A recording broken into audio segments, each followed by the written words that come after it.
Terakhir, bagi yang mendewakan ilmu DNA, itu perlu hati-hati. Karena sebetulnya teori evolusi haplogroup ini itu akan membawa pada hal-hal yang sekarang sudah mulai dibuktikan. Katanya manusia ini ternyata sebetulnya Nabi Adam itu tidak muncul dengan sendirinya. Jadi pola ini akan membawa pada munculnya adanya orang tua dari Nabi Adam. Itu sampai muncul sudah teori seperti itu. Dan bahkan ada, Adam lain sebelumnya, dan bahkan Siti Hawa pun dianggap bukan satu sebetulnya. Ada perempuan-perempuan lain yang itu sudah menjadi publikasi di beberapa, dan sudah menjadi dianut oleh peneliti sains di Indonesia juga beberapa yang sudah berani menganggap seperti itu. Dan juga ada yang mengatakan keturunan Nabi Adam itu ada yang sudah bercampur DNA-nya dengan manusia purba, Neanderthal, sehingga terdapat DNA mereka di keturunan Nabi Adam juga. Nah, hal-hal seperti ini barangkali kalau saya pribadi sebagai saintis di bidang DNA, karena bertentangan, saya katakan tadi, begitu ilmu ini, walaupun saya mengakui ini ilmu yang terbuka, ada datanya, tapi tidak sejalan dengan dalil naqli Al-Quran, saya tidak berani meyakininya. Jadi lebih baik saya dikatakan kafir data daripada kafir sebenarnya, karena saya mendustai Al-Quran.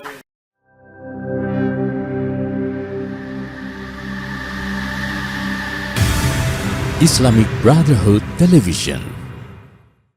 Atau bukan disebut isbat nasab, tapi proses klarifikasi bagaimana seseorang itu bisa dinyatakan sebagai anak dari seseorang, namanya DNA. Dan ini menjadi sebuah hal yang mungkin rumit untuk kita fahami begitu. Maka untuk kali ini kita akan masuk, sebelum ke hal-hal lain, kita akan masuk ke bagaimana sebenarnya metode DNA itu sendiri. Lalu ada pertanyaan-pertanyaan mendasar, apakah kemudian tes DNA ini memang bisa digunakan dalam proses isbat nasab? Nah, itu nanti ada pertanyaan seperti itu. Hanya saja kita ingin tasawur dulu, bagaimana itu DNA, apa saja yang dicari di DNA, lalu kemudian apa yang kemudian dihasilkan dari DNA. Kita akan bahas pada kesempatan kali ini. Bersama kita sudah ada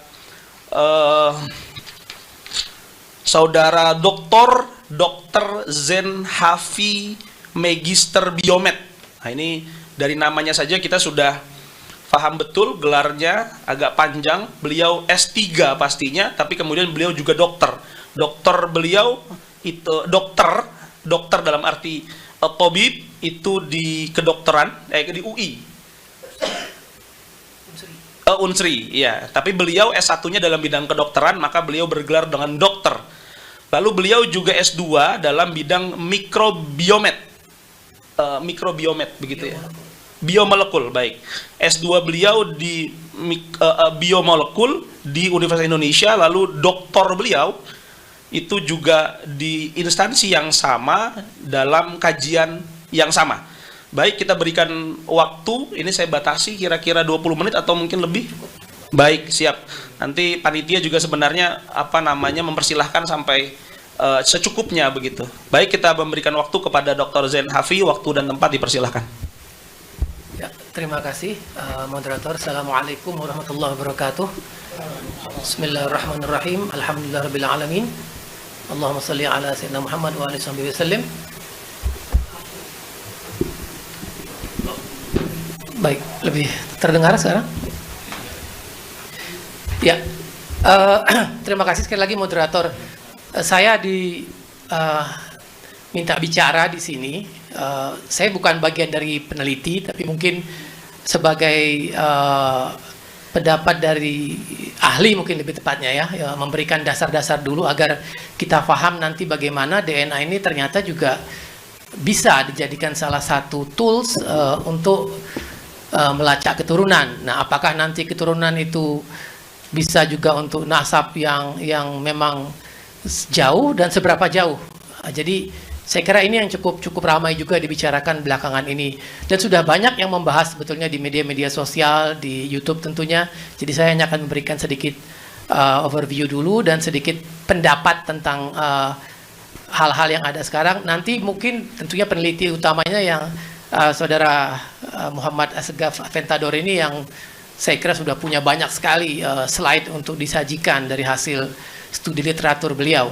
Nah, ini dari slide yang saya coba tunjukkan ini membuat kita semua memahami dulu nih, mempunyai background yang sama terhadap bagaimana DNA itu atau apa itu DNA dan bagaimana mungkin dia bisa dijadikan suatu tools untuk melacak suatu keturunan seseorang. Nah, pertama mungkin dari gambar ini ada dua gambar sebetulnya terpisah ya.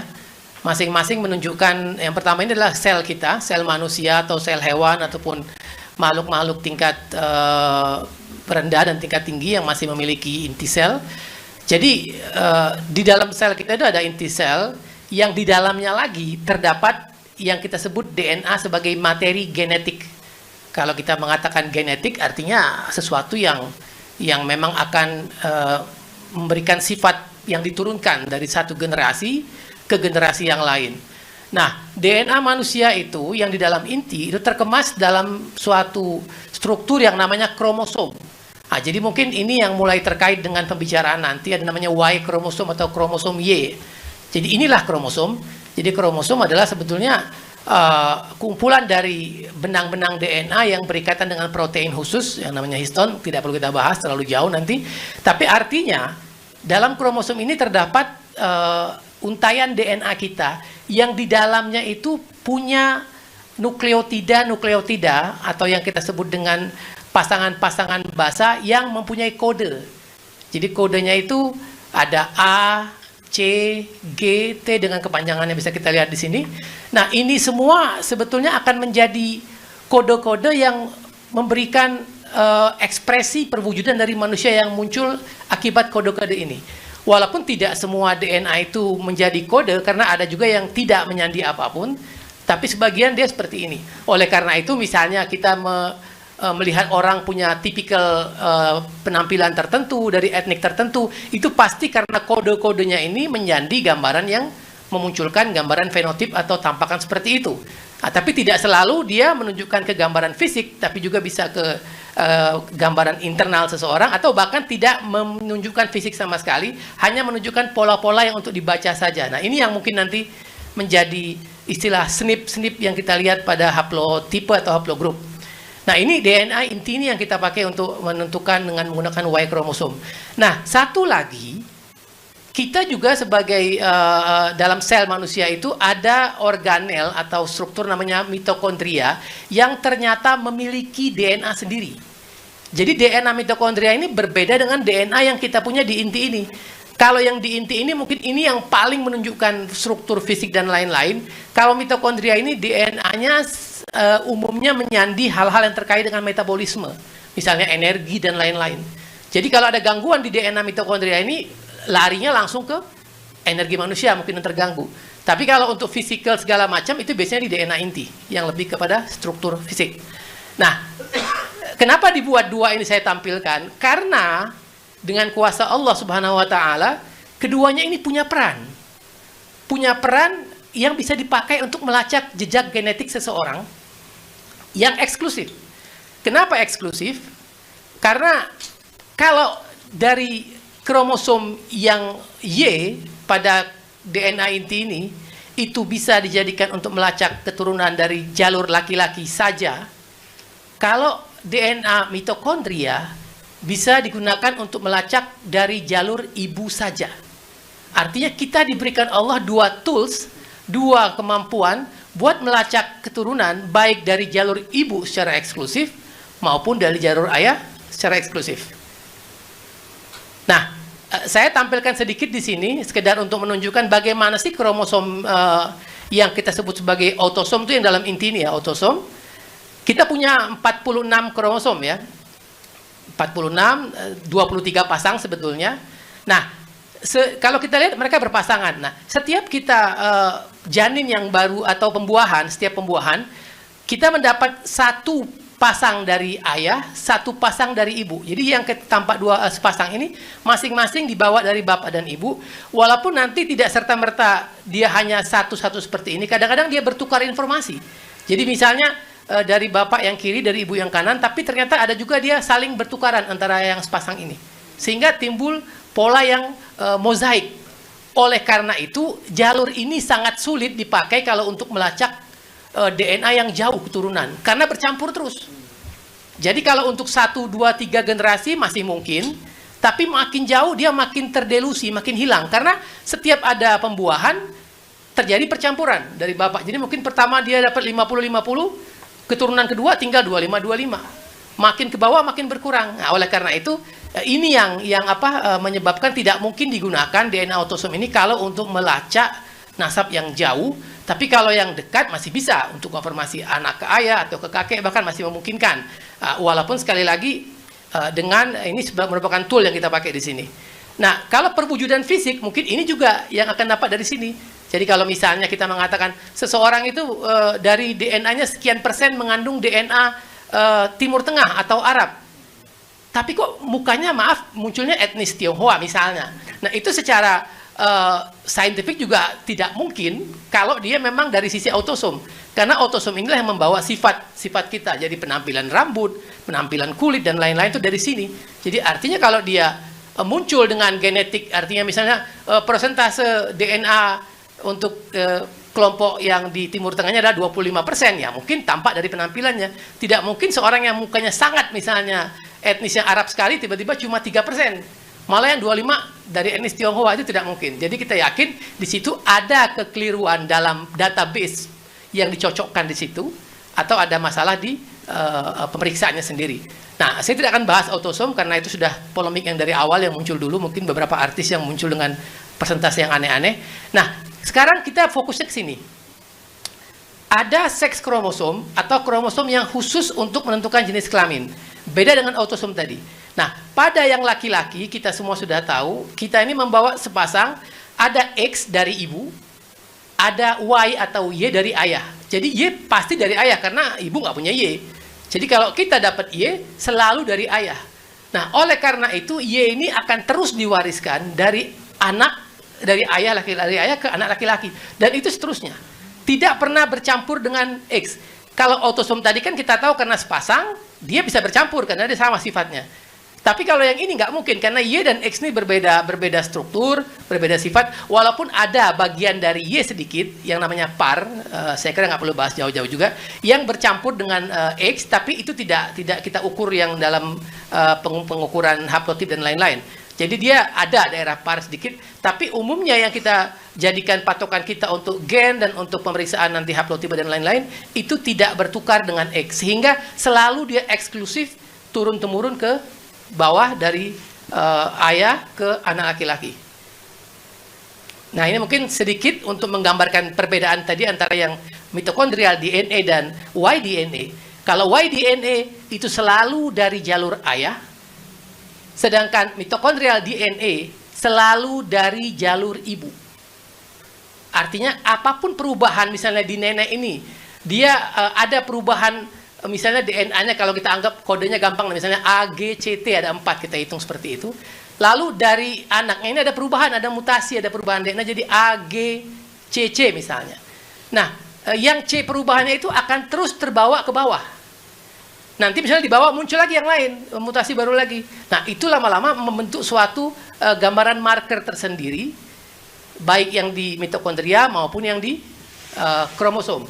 Nah, makin banyak mutasi tadi yang kita sebut dengan istilah SNP ya, atau single nucleotide polymorphism, itu akan membentuk suatu karakter yang bisa kita petakan.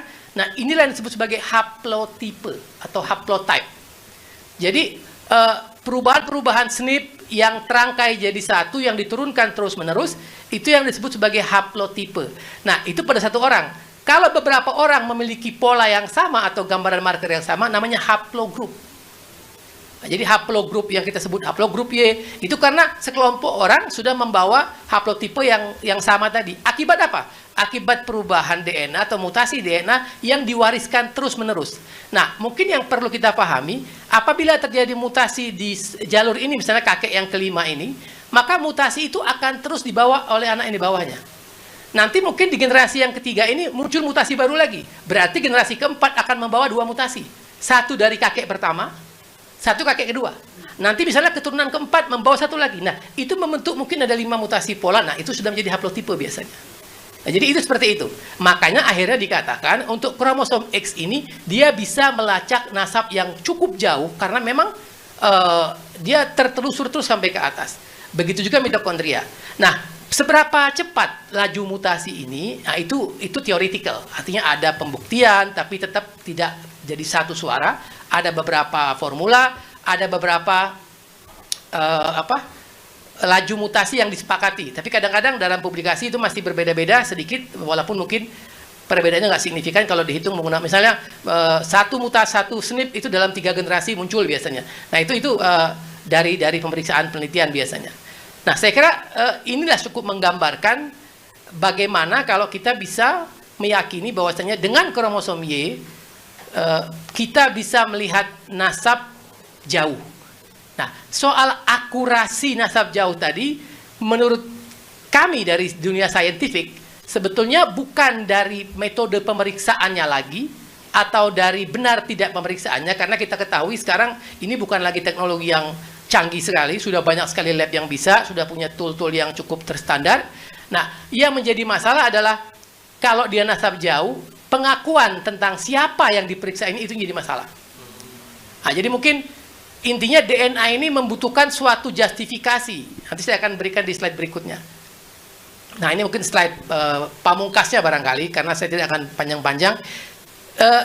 Dari kita sebagai saintifik tentunya kita tahu bahwasanya ilmu itu dibukakan oleh Allah sesuai dengan masanya. Saya sangat yakin itu. Kenapa sekarang DNA jadi dibuka oleh Allah dengan jelas, makin lama makin tahu? Karena memang sudah waktunya kita bisa. Kalau dulu mungkin akan geger barangkali ya. Jadi pelan-pelan Allah itu kasih kita kemampuan buat memahami ilmunya sedikit demi sedikit. Dan sekarang sudah saatnya kita paham ini. Artinya memang Allah bukakan semua di sini, dan mungkin masih ada yang belum terbuka, kita belum tahu, ke depan akan ada lagi. Tapi artinya ini sudah saatnya. Nah, yang jadi prinsip saya adalah sebagai saintis yang beriman, insya Allah, apabila pemahaman saya terhadap saintifik ini bertabrakan dengan dalil nakli Al-Quran, maka saya akan mengalahkan logika saya dalam saintifik dan mengikuti Al-Quran. Itu yang saya pegang. Tapi ya mungkin tidak semua saintifik seperti itu. Karena ini akan muncul seperti yang tadi. Misalnya DNA mitokondria sebagai contoh. Para peneliti yang percaya evolusi itu mengatakan mitokondria itu tadinya makhluk sendiri yang masuk ke dalam sel makhluk tingkat tinggi, yaitu seperti manusia misalnya, lalu numpang hidup di situ. Jadi ibaratnya mitokondria itu makhluk khusus seperti bakteri, karena dia punya DNA sendiri kan. Jadi dia sudah ada sendiri, tapi dia hidup numpang di makhluk yang lebih tinggi seperti manusia misalnya, untuk bersimbiosis mutualisme, saling menguntungkan. Kita mendapat energi dari dia, dia mendapatkan beberapa protein yang kita ciptakan dari DNA inti yang dia nggak punya. Memang seperti itu interaksi dalam tubuh kita. Artinya dalam sel kita itu, mitokondria menghasilkan protein yang kita butuh dan energi, tapi dia sendiri memanfaatkan DNA kita untuk kebutuhan dia. Sehingga itu dianggap sebagai simbiosis. Nah, saya sebagai ilmuwan muslim tentunya melihat itu sebagai ilmu, tapi tidak meyakini itu. Artinya itu menafikan tentang munculnya manusia pertama yang kita yakin dari Al-Quran sebagai Nabi Adam tadi. Tapi sebagai saintifis mungkin sebagian masih tetap menganggap itu suatu yang perlu diyakini. Nah, begitu juga dengan DNA seperti ini. Jadi kalau kita yakin misalnya Nabi Adam memang dari perhitungan sekarang, perkiraan mungkin sekitar 200.000 lebih lah dari tahun sekarang, 200.000 tahun munculnya. Nah, terus menerus sampai ke sekarang sudah cukup banyak generasinya. Tentunya itu akan membuat pola mutasi yang sudah cukup banyak. Nah, itulah yang akhirnya membuat para saintis akhirnya mengelompokkan menjadi pola-pola khusus atau marker-marker khusus yang sudah menjadi suatu nama-nama haplogroup yang kita tahu dari A, B, C sampai macam-macam. Nah, kalau di gambar ini kita lihat, jadi sudah sejak puluhan ribu tahun yang lalu sudah ada istilah haplogroup J. Maksudnya sudah diperkirakan munculnya di masa-masa itu ya, walaupun sekarang sudah orang menemukan. Tapi dari masa-masa itu sudah diperkirakan ada kelompok-kelompok ini. Jadi kalau Anda mengatakan J1, itu sudah puluhan ribu tahun sebelum Nabi Ibrahim misalnya. Sudah ada di situ. Nah, jadi kalau saya tunjuk gambar ini, kita lihat ada misalnya ada sekelompok manusia atau populasi di masa lalu sebelum masa Nabi Ibrahim, itu sudah ada peta-peta seperti ini, J1, J2, R, dan lain-lain. Nah, salah satunya inilah yang merupakan haplogroup dari Nabi Ibrahim. Tapi kita kan tidak tahu, karena kita tidak pernah punya akses untuk memeriksa DNA Nabi Ibrahim. Begitu juga dengan kelompok-kelompok yang lain, misalnya dari bani-bani yang lain yang bukan dari Nabi Ibrahim. Itu juga mewarisi atau membawa haplogroup tertentu. Nah, Nabi Ibrahim kita tahu menurunkan Bani Israel dari Nabi Yakub, dan Bani Ismail yang menjadi Rasulullah. Dan ini pun kita semua tidak bisa mengetahui apa sebetulnya haplogrup mereka. Walaupun kita tahu kalau dari Nabi Ibrahim sudah punya haplogrup tertentu, pasti ini akan mewarisi haplogrup yang sama karena dari jalur laki-laki. Nah, masalahnya kita berada di sini sekarang. Jadi kita anggap aja misalnya yang Ba'alawi dan Qabail lain yang Husaini atau Al-Hasani, itu kita ada di sini sekarang. Jadi ternyata misalnya ada yang mengatakan ini saya dari keturunan Sayyidina Husain misalnya, dari Ba'alawi atau dari Qabail yang lain. Diperiksa pertama kali misalnya yang di family tree mereka mendapatkan dari keturunan Sultan Yordan ya kalau nggak salah ya. Dan ternyata yang periksa itu haplogrupnya J. Jadi artinya saat ini kita mendapatkan ada yang mengatakan dia keturunan dari Rasulullah atau Bani Hashim atau Imam Ali dari J1 haplogrupnya. Nah, di sini kita untuk memastikan apakah benar J1 ini punya dari Imam Ali maupun dari naik ke atas sampai ke Nabi Ibrahim, tentunya kita nggak punya pembanding. Kita nggak punya database DNA dari Nabi Muhammad, dari Nabi Ismail, dan nggak ada. Akhirnya tentunya kita akan mencari kelompok-kelompok terdekat yang mengaku keturunan yang sama misalnya. Lalu kita dapatkan, oh ternyata kok berbeda. Ada yang mengaku juga dia keturunan dari Al-Husain, tapi dia membawa haplogrup misalnya E atau G misalnya. Nah ini membuat kita menjadi bingung. Berarti ada perbedaan. Nah, bagaimana kita memastikannya lagi? Makin bisa kita mencari pembanding yang kita anggap memiliki pola yang diturunkan dari tokoh yang atas yang sama, itu bisa kita pakai. Nah, makanya mungkin polemik ini muncul karena kita paham penelitian tentang haplogrup ini yang dilakukan oleh kelompok-kelompok di dunia barat sana untuk melacak tentang keturunan orang-orang Bani Israel dari keturunan Nabi Harun dan lain, itu sudah berjalan bertahun-tahun. Nah, karena logikanya adalah mereka, kalau betul artinya mereka dari keturunan Nabi Harun misalnya, ini memiliki haplogrup tertentu, logikanya pasti adalah yang keturunan Nabi Ibrahim dari jalur Ismail dan Muhammad pun, Nabi Muhammad itu harusnya memiliki pola yang hampir serupa. Nah, oleh karena itu, akhirnya saat ini mungkin yang menjadi perdebatan adalah kenapa dikatakan kalau dia J1 atau J2, ini sebenarnya J1 ini yang besar sekali. Di bawahnya ada klit-klit lagi, subklit lagi yang menjadi cirinya. Tapi kita anggap aja gampangnya, kalau dia keturunan Nabi Ibrahim atau Nabi Ismail atau Nabi Muhammad karena sejalur, harusnya dia J1. Karena tadi di antara tiga tadi, J1 misalnya R dan G, ternyata di kelompok yang Yahudi ini atau Bani Israel, mereka umumnya J. Oh, berarti karena memang satu arah dari Nabi Ibrahim, sebagai sepupu, kita berharap seharusnya yang dari keturunan Nabi Muhammad pun membawa J sebagaimana sepupunya di kelompok Yahudi ini. Itu yang menjadi ide. Nah, itu mungkin logika yang paling linier lah, paling gampang untuk memahami mengapa jadi bisa menggunakan pembanding seperti itu. Artinya kita memang mengatakan, oh nggak mungkin dong menggali kubur para leluhur, itu nggak pantas. Benar, tapi bisa nggak kita cari petanya? Bisa, dengan cara membandingkan dengan kelompok-kelompok yang kita anggap masih punya jalur yang sama mungkin dari sisi haplogrup. Nah, ada nggak kelemahannya? Ada. Kelemahannya adalah sama tadi ya, misalnya gini, kalau dari keturunan Nabi Muhammad saja yang hanya mungkin baru 40 sampai 45 generasi sudah tampak perbedaan seperti ini, artinya ada bermacam-macam haplogrup. Padahal kita tahu Qabail-Qabailnya dari keturunan Rasulullah itu sebagian besar cukup rapi dalam menjaga catatan nasabnya ya, dia punya banyak sekali itu.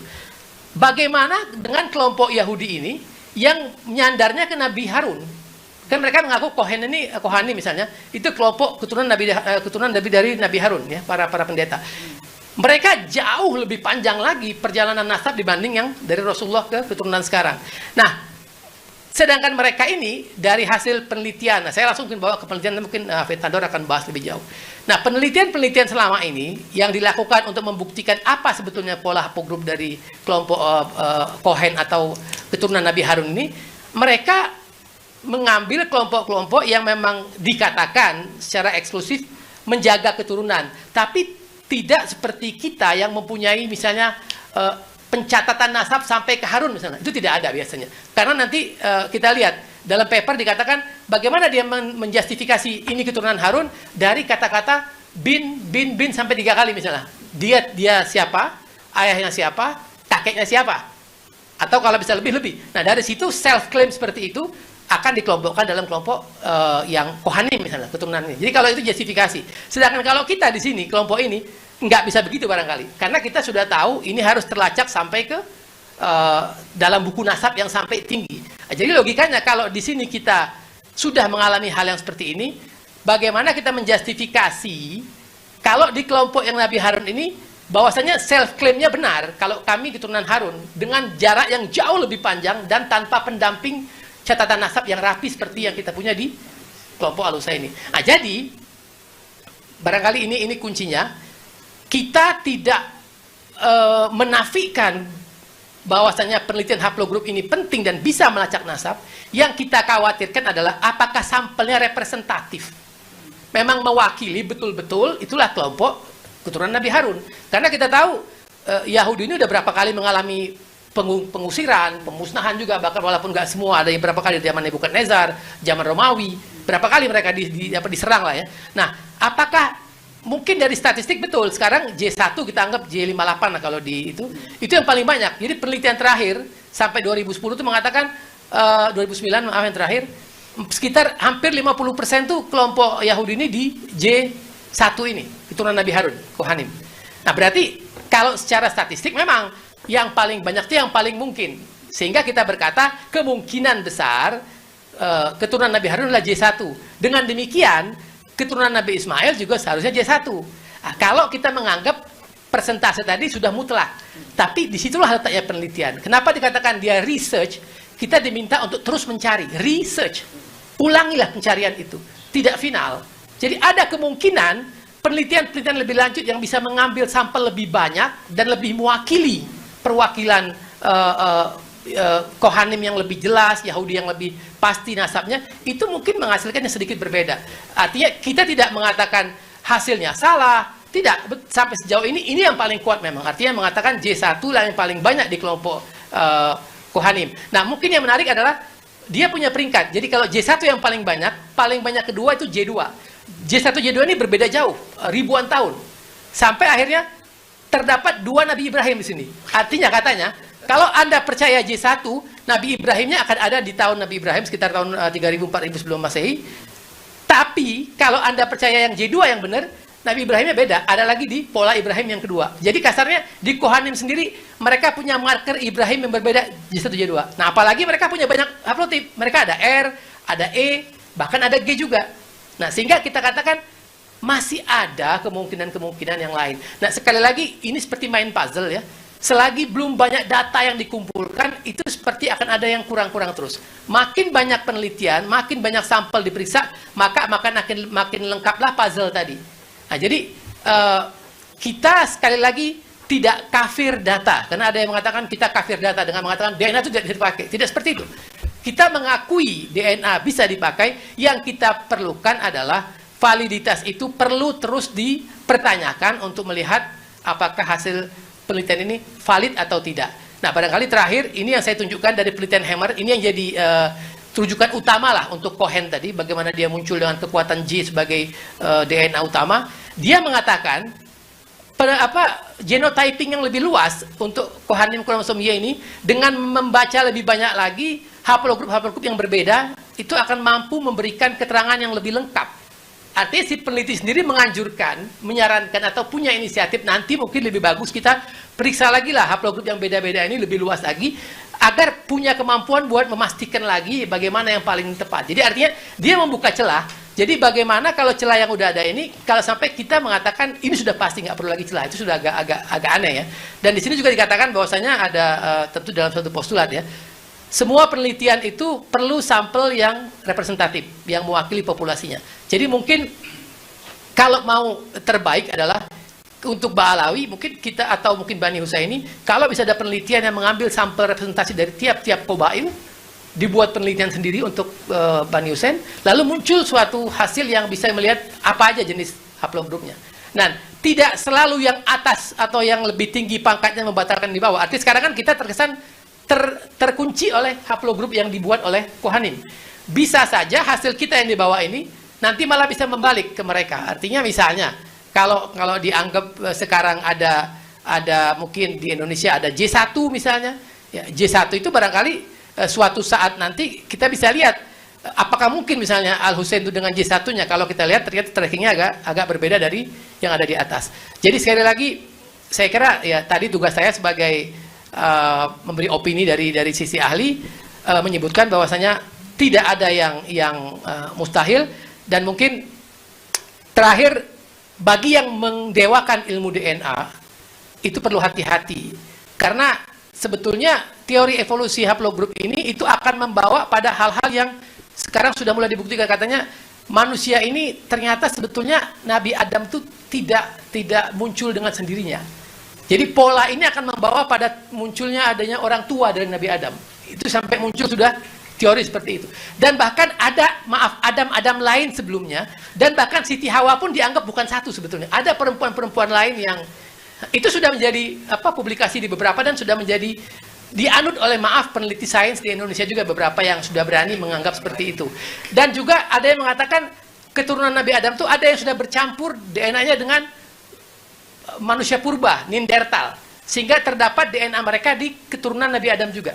Nah, hal-hal seperti ini barangkali kalau saya pribadi sebagai saintis di bidang DNA, karena bertentangan, saya katakan tadi, begitu ilmu ini, walaupun saya mengakui ini ilmu yang terbuka, ada datanya, tapi tidak sejalan dengan dalil naqli Al-Quran, saya tidak berani meyakininya. Jadi lebih baik saya dikatakan kafir data daripada kafir sebenarnya, karena saya menustai Al-Quran. Saya kira mungkin cuma itu dari saya. Mudah-mudahan ada manfaatnya. Assalamualaikum warahmatullahi wabarakatuh. Assalamualaikum. Iya, saya pengen pertajam ya, dalam artian sebelum nanti masuk ke contoh saudara Muhammad Assegaf kan akan berbicara soal haplogroup dari Bani Alawi, begitu kan ya? Baik, tapi sebelumnya saya ingin kemudian mengkonfirmasi, karena ifadatul awam ini saya bahasa awam saya saja, beberapa pertanyaan langsung dijawab saja, begitu ya. Baik, tapi sebelumnya saya ingin menjelaskan begini, bahwa DNA itu ini berbeda dengan isbat nasab berarti ya. Kalau DNA itu bisa melihat anak secara biologis. Ya. Tapi nasab itu berbeda. Karena misalkan ada anak zina itu juga bisa dideteksi dengan DNA. Ya. Begitu betul ya? Dari sisi tinggi gitu ya. Baik, baik. Jadi anak zina bisa dideteksi dengan DNA, tapi nasab belum tentu dapat waris kan begitu ya? Nasab nggak diakui. Baik, siap. Nasab belum diakui. Baik. Selanjutnya pertanyaan saya, tahun berapa sih dimulai untuk mengidentifikasi DNA? Apakah ada datanya misalkan dari 500 tahun yang lalu, atau pada masa modern awal misalkan di abad 13-14, atau seperti apa? Penelitiannya mulai kapan? Ya. Kalau DNA sendiri ditemukan baru beberapa puluh tahun terakhir ya. Berapa tahun terakhir? Tahun-tahun 80-an, saya lupa tahun tepatnya. Nanti saya di framing kalau saya salah nih kan. Baik. Banyak yang merekamin sebetulnya. Baik. Ya intinya DNA sendiri secara struktur yang detail bisa dibuktikan secara molekuler itu ya beberapa puluh tahun terakhir. Berapa tahun terakhir? Artinya penelitian ini berkembang seiring dengan kemampuan kita melacak tadi. Misalnya haplogroup ini belum lama sebetulnya. Baik. Lalu data yang kemudian diambil, misalnya dia keturunan Harun, itu data dari mana ambilnya? Nah itu tadi, karena kita tidak mungkin kalau ada yang kita belajar tentang fosil ya, keturunan, kita mendapatkan tulang belulang dari misalnya Dinosaurus.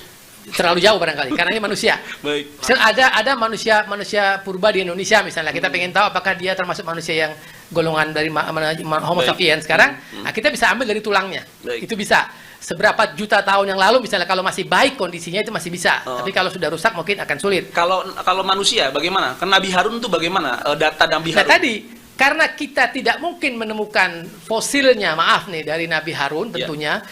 Paling tidak, kalaupun ada orang-orang yang dianggap sezaman, ada tulang yang secara ukuran periksaan karbonnya, misalnya ini sudah memiliki usia selevel dengan Nabi Harun. Baik. Tapi apakah betul itu dari sekitar itu kita belum tahu. Jadi tadi, dia menggunakan pembanding. Jadi artinya dianggap kalau kita menemukan orang-orang yang mengaku keturunan Nabi Harun, maka apapun haplogroup yang terbanyak di situ, itu yang asumsi sekarang. Baik. Oh, jadi ada misalnya ada 1000 orang ngaku keturunan Nabi Harun, Baik. 500 diantaranya haplnya J. Iya. Oh, berarti kemungkinan besar J. Baik, tapi itu baru dimulai kira-kira beberapa puluh tahun belakangan Baru ini. 10-20 tahun terakhir. Baik, oke. Selanjutnya, kalau logikanya seperti itu, apakah kemudian DNA-nya Bani Alawi, misalkan begitu, itu sama dengan DNA-nya keturunan Yahudi, karena sama-sama masuk dalam haplogroup yang sama, yaitu Ibrahim? Kalau memang Yahudi yang kita mau bandingkan betul-betul keturunan Nabi Ibrahim. Ya. Dan kalau benar Ba'alawi keturunan Nabi Ibrahim, seperti itu ya kita ngomongnya. Saya Ya, scientist seharusnya nih. kan logikanya Saya ngomong seperti itu ya. Muhammad Iya. lalu ke Ismail ke Ibrahim. Ya, dari gambar ini seharusnya mereka memiliki haplogroup yang sama atau paling enggak di klit-klit yang mendekati satu sama lain. Itu yang seharusnya. Berarti lalu Kalau kemudian sampelnya benar. Kalau sampelnya ya, benar. makanya nanti justifikasinya bagaimana? Baik. Misalnya kita mau tahu Anda benar nggak keturunan Rasulullah? Dari mana? Dari nasab kan? Dari buku nasab. Bisa kita pegang. Tapi Baik. yang dari Cohen tadi, mereka tidak punya itu. Mereka cuma self claim 3 generasi ke atas. Nah, ya kita bisa lihat mana yang lebih rapuh sebetulnya. Apakah mereka yang punya kekosongan lama seperti ini atau kita? baik, karena kemudian apa namanya ada tanggapan bahwa misalkan salah seorang dari Bani Alawi itu punya haplogroup yang sama dengan ini misalkan gitu. Itu bisa saja terjadi ya dengan Yahudi misalkan.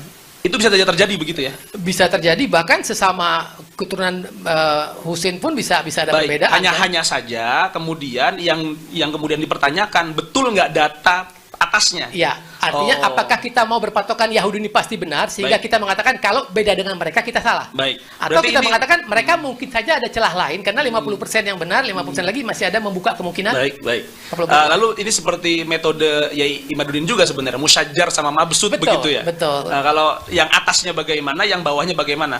Pertanyaan selanjutnya, apakah kemudian ketika tools ini kan sudah berkembang 30 tahun nih, lalu data-data itu sudah ada untuk ke bawah. Misalkan nanti saudara Hanif punya anak, 10 tahun, 15 tahun yang akan datang. Bisa nggak kemudian itu dicek bahwa ini benar keturunannya saudara Hanif? Kalau sekarang Untuk yang masa depan ya? ya, kalau saya manggil Ustadz Hanif Karena ya, sudah ada sampelnya begitu. ya. Kalau Ustadz Hanif sudah pernah merisahkan DNA-nya dan terdata, nanti gampang saja mungkin keturunan yang jangankan cuma 10 keturunan, 20-30 tahun lagi, 20-30 generasi pun masih bisa menemukan apakah betul keturunan dari. Oh baik. Tapi dari Ustadz sekarang ke bawah. Ya, Kalau dari karena sudah masih sini ada, ke atas, kita bisa simpan data DNA-nya Oh, sudah. baik. Yang atas nggak ada, kita mesti melacak Baik. kemana-mana tadi. Baik, oke. Jadi itu ada kelemahan. Baik. Mungkin ada satu yang saya belum sebutkan tadi Ya. yang menyangkut tentang Al-Quran ya. Kita tahu bahwasanya dalam surah Al-Isra kan dikatakan Yahudi itu bangkitnya 2 kali ya, Baik. dan kalah 2 kali juga. Kalau kita melihat dalam surah Bani Israel itu berarti kan Quran yang mengatakan Bani Israel itu jelas keturunan Yakub ya. Artinya dia bukan dari, nggak mungkin Allah itu memberikan sesuatu yang tidak jelas di situ. Nah, kalau kita lihat sekarang kita anggap mereka kita walaupun banyak yang berpendapat apakah sekarang dianggap kebangkitan yang kedua atau sebetulnya sudah lewat atau mungkin belum. Kalau kita anggap misalnya ini kebangkitan kedua, mereka sudah kumpul dengan kekuatannya dan membuat kesalahan lagi dengan melakukan kehancuran kedua. Nah, kalau di Israel sekarang sebetulnya DNA-nya paling beragam. Mereka paling banyak haplogrupnya, jauh lebih bervariasi dibanding DNA yang diperiksa di kemarin. Nah, kalau Allah menyebut mereka sebagai Bani Israel, artinya dalam Al-Quran pun ada kemungkinan kan di sini Bani Israel, tapi ternyata haplognya beda-beda. Baik. Dari isi Al-Quran pun sudah memungkinkan itu terjadi. Saya nggak mewakili mengerti apa maksud Allah, tapi Baik. kita bisa berpikir di situ. Artinya tidak ada detail yang bisa memastikan karena toh Bani Israel pun sekalipun masih punya keragaman di situ sebagai bukti mungkin ya. Baik. Itu optional seperti Baik, itu. cukup jelas ya. Mudah-mudahan sahabat-sahabat sekalian memahami ini begitu metodologinya. Walaupun saya juga belum bisa menjelaskan XY dan lain sebagainya, tapi yang pasti begini bahwa pemaparan dari peneliti DNA Dr. Zain mengatakan bahwa DNA itu memungkinkan sebenarnya untuk bisa melihat silsilah keturunan. Hanya saja masalahnya tidak punya data pembanding. Karena tes DNA ini baru muncul penelitian 30-40 tahun ini data yang kemudian mungkin salah, tapi coba dicek lagi bahwa belum banyak data-data, apalagi kita sampai sampel ke Nabi Ibrahim atau sampel ke terdekat misalkan Nabi Muhammad dan lain sebagainya. Itu aja ya. Dan di soal nasab ini berarti bukan hanya soal DNA, tapi ada tradisi tradisi tulisnya, harus ada Justifikasi. Justifikasinya itu berupa tulisan. Jadi tetap harus menggunakan teori metodologi isbat nasab. Tahu syuhroh tadi barangkali. Iya, atau ada tradisi syuhrohnya begitu. Baik. Oke, mudah-mudahan sahabat-sahabat sekalian jelas. Nah, sekarang kita masuk ke